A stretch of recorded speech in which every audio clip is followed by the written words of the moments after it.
گەنمان پێفرۆشی پارەکەمان بەرێ کە پارەی شوونیە گەنمانی وەرمەگرە. وەڵای ئێمە داواکاریمان لە حکوومەتی عێراقی ئەوەیە پارەی گەنمەکانمان بۆ سەرف بکەن، دەمێکە پارەکانمان دوا کەوتووە بەداخەوە ئەبوو ئێستا لێرە بەلای کەمە 100 فەلاحکۆ بوایەتەوە لە هەڵەدۆی شەهیدا 1 نەفەر هاتووە، لە سلێمانیا 4 نەفەر ڕۆشتون لەوێەوە لە شارەکانی تریشا کەس نەهاتووە.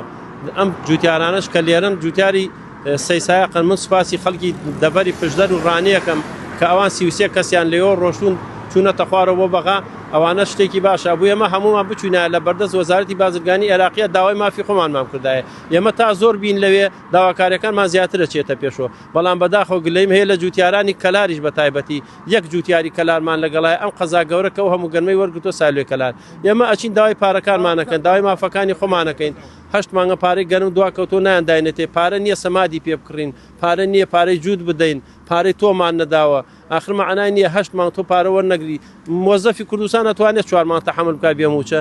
ئێمە 8 مانگە چاوەڕێی پارەی گەرمین و حکوومەتی عێراقی پارەکەی دواخستوین. ئەوە نەکەر ئەم ساڵ چەند ساڵێکە ئێمە فەلاحی هەرێمی کوردستان غەدروی لێ ئەکرێ لەلایەن حکوومەتی عێراقیەوە، چونکە هەموو کاتێک فەلاحی ئێمە لە دوای هەموو عێراق و پارە وەرەگرێ تایسە لە 7 وەزبە 3 وەزبە پارانەوە، 3 وەزبەکەش بڕێکی کەمە 4 ملیۆنێکە 4 ملیارێکە 15 ملیارێکە لەگەڵ 25 ملیارێکە لە کۆی 300 ئەوەنە.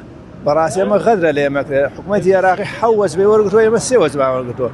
بەڕاستی ئێمە حکوومەتی عێراقی غەدر لە فەلاحی هەرێمەکە. ئێمە داوای مەعاش ناکەین لە حکوومەتی عێراقی، ئێمە گەرممان تەسلیمە، گەرممان پێفرۆشتووە.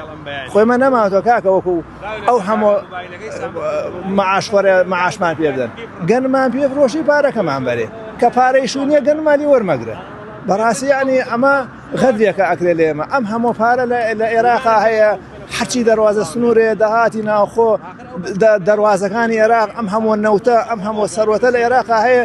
بەڕاستی کە نازانم پارەشێ ناتوانێت 300 ملیاری هەرێمی کوردستان بدا بە فەلاحەکان. ئەمە بەڕاستی غەدرە لە ئێمە کرێ. اینجار بۆ نسبەتی گەرم کاکە دووەمێک ئێمە 140 کیلۆمان لێ وەرەگیرێ، بەڵام لە جنوبە 850 کیلۆ وەرەگیرێ. ئەمە غەدر نییە لە ئێمە کرێت. دووەمێ 140 کیلۆ لێ مەگرێ، بەڵام لە جنوبە 850 کیلۆ وەرەگرێ. بەڕاستی ئەمە غەدرێکی گەورەیە لە ئێمەکە. ئێمە داواکارین کە حکوومەتی عێراقی پارەی ئێمە سەرف بکە، ئێمە مەعاشخۆر نین. بەڕاستی لە دوای ئەویشە حکوومەتی عێراقی ئەم هەموو داهاتەیە کاکە بۆچی بەشی بەرە.